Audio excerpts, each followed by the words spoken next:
কবর কি জিনিস? বাড়ির পিছন দিকে 2.5-3 হাত গর্তের নাম কবর নয়। কবর বলতে মরার পর থেকে নিয়ে বিচারের দিন পর্যন্ত এই দীর্ঘ সময়ের নাম কবর। কবরস্থানের কবর যদি কবর হয়, তাহলে যাকে বাঘে খেলো তার কবর কোথায়? কবরস্থানের কবরই যদি কবর হয়, তাহলে যে পানিতে ডুবে মারা গেল তার কবর কোথায়? কবরস্থানের এই 2-2.5 হাত গর্ত যদি কবর হয়, তাহলে যে আগুনে জ্বলে ছাই হয়ে গেল তার কবর কোথায়? সম্মানিত উপস্থিতি, কবর বলতে একটা সময়ের নাম। এই দীর্ঘ সময়ে আত্মাকে যে শাস্তি দেওয়া হয় তার নাম কবর, তার নাম কবরের শাস্তি। কবরের শাস্তি দেখা যায় না, এ কথা ঠিক, যেটা শুনেছেন সেটাই ঠিক। কি?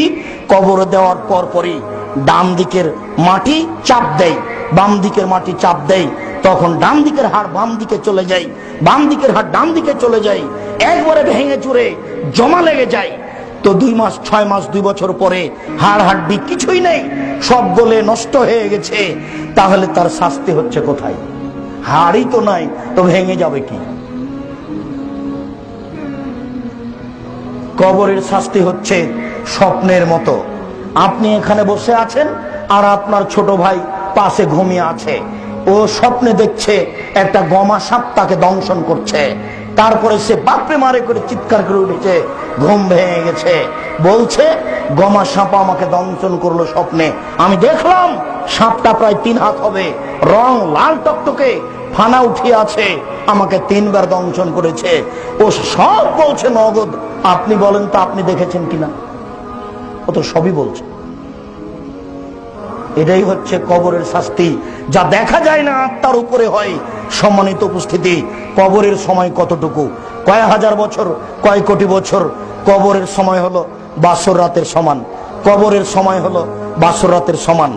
ফেরেশতা কবরে এসে জিজ্ঞাসা করবেন, যদি উত্তর ঠিক হয়ে যায় তাহলে ফেরেশতা 2 জন বলবেন, নাম কানামাতিল আরুসে লাইকে জহিল্লাহ বহালি ইলাইহি, তুমি ঘুমিয়ে যাও বাসর রাতের ঘুমানোর মতো।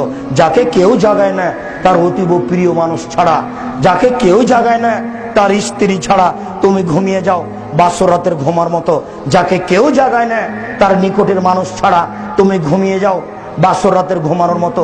যাকে কেউ জাগায় না, কথার কথা, রাত 12টার সময় বাসর রাতে ঢুকেছে, স্ত্রীর সাথে কথা বলল, 2-1 ঘন্টা সাংসারিক জীবনে গেল।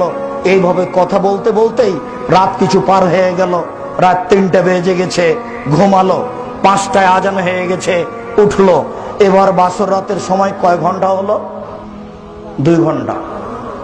আবার যদি কেউ বলে যে আব্দুর রাজাক সাহেব বলেছেন কবরের সময়সীমা 2 ঘন্টা, তাহলে আবার এটা বিপদ হয়ে যাবে। এক শ্রেণীর নিম্ন শ্রেণীর মানুষ ওইভাবে আগের পিছের কথা ছেড়ে দিয়ে নেটে দেয়। কাজে সাবধান থাকবেন। আমি বলিনি যে কবরের সময়সীমা 2 ঘন্টা, আমি বলছি কবরে থাকার সময়সীমা ভালো মানুষের জন্য বাসর রাতের সমান, আর বিচারের মাঠের সময়সীমা ফরজ সালাত আদায়ের সময় সমান। অত্যাচারী জানে না তার সময় কতটুকু, অত্যাচারী জানে না তার সময় কতটুকু। তবে অত্যাচারীর জানা উচিত, তার বিচার হবে পরে। সাবধান। সম্মানিত উপস্থিতি, নির্যাতন থেকে, অত্যাচার থেকে বেঁচে থাকুন। আল্লাহ, যারা সমাজে অত্যাচার করছে তুমি তাদের হেদায়েত করো, যাদের প্রতি অত্যাচার করেছে তাদের কাছ থেকে ক্ষমা নেওয়ার সুযোগ করে দাও, তুমি তাদের পরকাল রক্ষা করো।